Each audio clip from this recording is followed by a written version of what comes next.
Hello दोस्तों, नमस्कार। इस किसी चैनल में मैं आप सब लोगों का दिल से बहुत बहुत स्वागत करता हूं। दोस्तों, इस वीडियो में हम लोग बात करने वाले एक आईपीओ के बारे में। यस दोस्तों, फिलहाल अगर देखा गया तो लगातार बहुत सारे आईपीओ हम लोग को देखने को यहाँ पे मिल रहे हैं। ठीक है, हाल ही में आज के दिन की बात करें, जेएसडब्ल्यू सीमेंट का भी आईपीओ हम लोगों को अभी क्लोज होते हुए देखने को मिल चुका है। ठीक है, एक ज्वेलरी वाला भी आईपीओ हम लोग को देखने को यहाँ पे मिल रहा है। बट अगर देखा गया तो इन दोनों आईपीओ से ज़्यादा जो फोकस है अभी इस आईपीओ की ओर हम लोग को ज़्यादा देखने को यहाँ पे मिल रहा है। सो ऐसा क्यों, तो सारी चीज़ों को यहाँ पे कवर करेंगे। ठीक है, कंपनी काम क्या करती है, फाइनेंशियल्स क्या है, जीएमपी क्या चल रहा है, सारी चीज़ों को कवर करेंगे। तो चलो स्टार्ट करते हैं नाम के साथ। तो आप यहाँ पे देख सकते हो दोस्तों, रीगल रिसोर्सेज ये है इस कंपनी का नाम। ठीक है, एंड आप देख सकते हैं मेन बोर्ड आईपीओ हम लोग को देखने को मिल रहा है, मतलब एनएससी बीएससी के ऊपर डायरेक्टली यहाँ पे लिस्ट होगा। ठीक है, तो ये पॉइंट हमें अच्छे से समझ में आ जाता है। जैसे मैंने आपको कहा कि आईपीओ का जीएमपी क्या है, बाकी का डेटा क्या है, वो सारी चीज़ें चेक करेंगे। बट पहला डिटेल्स देख लेते हैं कि कंपनी करती क्या है, एंड उसी के साथ साथ आईपीओ की भी डिटेल्स।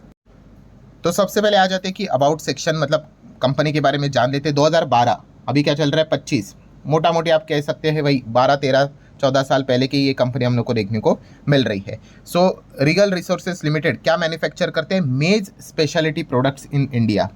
ठीक है, सो आप देख सकते हो उन्होंने बताई है उनकी capacity, crushing capacity of 750 tons per day के हिसाब से इनका बिजनेस हम लोग को चलते हुए देखने को यहाँ पे मिल जाता है। देन अगर हम लोग बात करें, इन्होंने अपने क्या क्या प्रोडक्ट्स वो मैन्युफैक्चर यहाँ पे करते हैं, इससे रिलेटेड पॉइंट्स यहाँ पे सामने रखे। जैसे कि मेज स्टार्च की अगर हम लोग यहाँ पे बात करें, मॉडिफाइड स्टार्च की अगर हम लोग यहाँ पे बात कर ले, सो ये पॉइंट्स उन्होंने सामने यहाँ पे रखे हुए। देन को प्रोडक्ट्स की बातें यहाँ पे उन्होंने की है, जैसे कि ग्लूटेन जर्म्स की अगर हम लोग बात कर ले, फाइबर की बात कर ले, देन फूड ग्रेड स्ट्रेचेस की अगर बात कर ले, तो ये सारा डेटा उन्होंने सामने यहाँ पे रखा। बेसिकली वो पाउडर से रिलेटेड जो चीज़ें देखने को मिल जाती है उसमें ये कंपनी का काम देखने को मिल जाता है। एंड इनका जो मैन्युफैक्चरिंग यूनिट है वो हम लोग को बिहार में देखने को यहाँ पे मिल जाता है। हालांकि कंपनी एक्सपोर्ट भी करती है अपने प्रोडक्ट को, कहाँ पे, नेपाल में एंड बांग्लादेश में। तो इस पॉइंट को भी आप चाहो तो नोट करके यहाँ पे चल सकते हैं। मतलब डोमेस्टिक के साथ साथ इंटरनेशनल लेवल का भी थोड़ा बहुत कंपनी का प्रेजेंस हम लोग को जरूर देखने को यहाँ पे मिल रहा है। देन अगर हम लोग यहाँ पे बात करें तो कंपनी ने कुछ उनके क्लाइंट्स के बारे में भी यहाँ पे बताया है, जैसे कि इमामी पेपर मिल्स लिमिटेड की बात करें, मैन्योक्का फूड प्रोडक्ट्स प्राइवेट लिमिटेड की बात करें, सेंचुरी पल्प एंड पेपर की बात कर ले, ऐसे बहुत सारे इनके क्लाइंट्स आपको देखने को यहाँ पे मिल जाते हैं। आप चाहो तो पॉज करके, ठीक है, या फिर स्क्रीनशॉट लेकर यहाँ पे पढ़ सकते हो। बहुत सारे आप लोगों को क्लाइंट्स देखने को यहाँ पे मिल जाएंगे।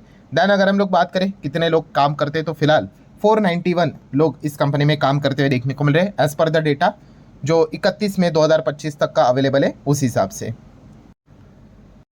देन दोस्तों आ जाते हैं मेन इंपॉर्टेंट पॉइंट की कंपनी के फाइनेंशियल्स क्या कहलाते हैं। तो फाइनेंशियल्स को आप यहाँ पे देख सकते हो कि कंपनी का जो रेवेन्यू है वो 50% से ज़्यादा बढ़ा है, एंड प्रॉफिट तो 115% से यहाँ पे बढ़ा है। मतलब अगर मैं डेटा आपको दिखा दूँ, आप देख सकते हो 3 साल का डेटा प्रेजेंट किया है। असेट्स 371 करोड़ बढ़कर 585 करोड़ से बढ़कर 860 करोड़ तक आ चुके हैं।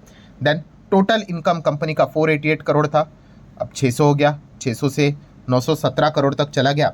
एंड पैट की बात कर ले, आफ्टर टैक्स 16 करोड़ से ऊपर था, फिर 22 करोड़ के ऊपर चला गया, अभी 47 करोड़। लगातार हम लोग को जंप देखने को यहाँ पे मिल रही है। ईबीआईटी डीए को भी आप चाहो तो स्टडी कर सकते हो। अलॉन्ग विद कंपनी की नेटवर्थ क्या है वो भी आप देख सकते हो। सब कुछ इंक्रीज यहाँ पे हो रहा है। आरएनएस की बात करें 100 करोड़, 125 करोड़, 202 करोड़। एंड कर्जे की भी बात करें तो वो भी बढ़ रहा है, 188, 357, 507 करोड़। लगातार ये भी चीज़ें बढ़ती हुई देखने को यहाँ पे मिल रही है। नेक्स्ट बात करें तो कंपनी का अगर आप साइज़ देखोगे तो एक छोटे साइज की कंपनी, एक स्मॉल कैप ही आप कह सकते हैं। स्मॉल कैप भी क्या है भाई, 1000 के नीचे चला गया तो टेक्निकली यूजुअली ऐसा बोला जाता है कि माइक्रो कैप हो जाते हैं कंपनियां। तो मार्केट कैप के हिसाब से तो भाई छोटी कंपनियां, ये पढ़कर हमें एक क्या अंदाजा आ जाता है, यस, वॉलेटिलिटी, भयंकर वॉलेटिलिटी, ये एक अंदाजा यहाँ पे निकल कर आ जाता है। देन अगर आप देखोगे कंपनी का रिटर्न ऑन इक्विटी 20% प्लस चल रहा है, कैपिटल एम्प्लॉयड 14.17, डेप्ट टू इक्विटी थोड़ा क्या ज़्यादा ही हम लोग को देखने को मिल रहा है, 2 के ऊपर देखने को यहाँ पे मिल रहा है।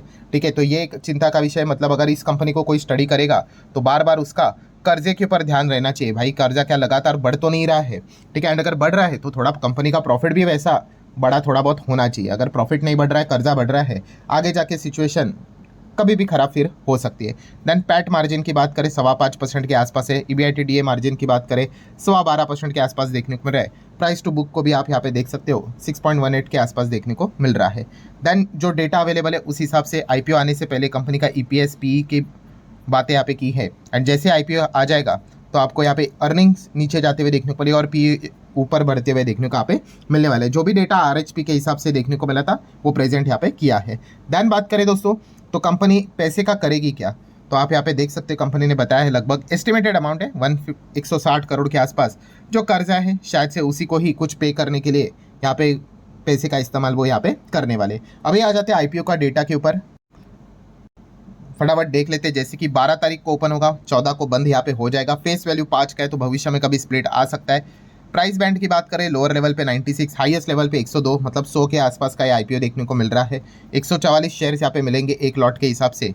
दोनों टाइप के सेल्स देखने को यहाँ पे मिल रहे हैं, मतलब फ्रेश भी है एंड OFS भी देखने को यहाँ पे मिल रहा है। सो कितना है टोटल, 306 करोड़ का ही IPO है, छोटा IPO है। उसमें से अच्छी बात यह है कि कंपनी के खाते में 210 करोड़ यहाँ पे चला जाएगा और जो एग्जिस्टिंग जो माल अपना बेच रहे हैं 96 करोड़, ठीक है, वो उनके पॉकेट में चला जाएगा। बुक बिल्डिंग है, NSE BSE दोनों के ऊपर यहाँ पे लिस्ट हो जाएगा, ठीक है। रिजर्वेशन की बात कर ले तो रिजर्वेशन स्टैंडर्ड रिजर्वेशन ही देखने को मिल रहा है। QIB 50 होना चाहिए, रिटेल 35 होना चाहिए एंड नॉन इंस्टीट्यूशनल इन्वेस्टर 15 होना चाहिए, तो वही देखने को मिल रहा है। हालांकि जो कंसल्टेशन पेपर सेबी का जो आ चुका है आपको पता ही है, उसमें यही प्लान चल रहा है कि बड़ा IPO, अगर कोई IPO 5000 करोड़ के साइज का प्लस का IPO अगर आएगा तो यहाँ पे बताया जा रहा है कि फिर रिटेल के लिए 35 हटाकर 25 करेंगे और एक्स्ट्रा 10 किस में ऐड करेंगे, QIB में। अभी तक हुआ नहीं है, बातें चल रही है, ऐसा हो सकता है, लेट्स सी आगे होगा कि नहीं। ये तो छोटा IPO, यहाँ पे तो कोई दिक्कत की बात है नहीं। देन टाइम टेबल आप पूरा देख सकते हो, 12 को ओपन, 14 को क्लोज, देन शायद से 18 को आपको अलॉटमेंट देखने को यहाँ पे मिल जाए। देन जिसको नहीं मिला भाई 19 तारीख को रिफंड, जिसको मिला 19 तारीख को शेयर्स अकाउंट में क्रेडिट हो जाएंगे एंड 20 तारीख को शायद से एक और कंपनी मार्केट में एंटर करते हुए देखने को यहाँ पे मिल जाएगी। नेक्स्ट अगर हम लोग यहाँ पे बात करें लॉट, तो अभी हर किसी को, बच्चे को यहाँ पे पता है भाई 15 के नीचे रिटेल रहता है, देन अप टू 2 रिटेल ही रहता है। उसके ऊपर अगर जाओगे और 10 के नीचे तो स्मॉल HN है और 10 के ऊपर जाओगे तो बिग HN है। एंड देन अगर हम लोग यहाँ पे बात कर ले इंपॉर्टेंट चीज जिसके लिए काफी लोग आ भी जाते हैं कि अभी फिलहाल कंपनी के IPO का GMP क्या चल रहा है। हालांकि मैं यहाँ पे क्लियर कट डिस्क्लेमर दे दूं, ये सिर्फ इंफॉर्मेशन एंड एजुकेशनल पर्पस के रिलेटेड है, जो कि आपको गूगल पे डेटा मिलता है, बस वही मैंने आप लोगों के सामने यहाँ पे रखा हुआ है। ये डेटा बदलते रहता है, ठीक है, ये भी मैं आप लोगों को यहाँ पे बताना चाहूँगा। ये कोई भी किसी भी प्रकार की आपको गारंटी देता है नहीं। सो आप सभी लोगों को पता है रिसेंटली जो IPO चल रहे, ब्लू स्टोन की बात कर ले, JSW की बात कर ले, ठीक है, ये तो क्लोज हो गया, ये तो 3.5 का GMP दिखा रहा है। ब्लू स्टोन की बात कर ले तो 1.75 के आसपास का GMP दिखा रहा है। अगेन कह रहा हूँ ये कोई फिक्स नहीं होता है भाई, ये चीज़ें प्लस माइनस होती रहती है। सो ये जो IPO है ये क्यों ज़्यादा फोकस में आ रहा है, बिकॉज ऑफ GMP मतलब इसका जो IPO है रेगल रिसोर्सेज की अगर हम लोग यहाँ पे बात कर ले तो इनसे थोड़ा सा बेटर GMP देखने को मिल रहा है। 21.57 के आसपास देखने को मिल रहा है GMP, और ये GMP कई दिनों से सेम ही है।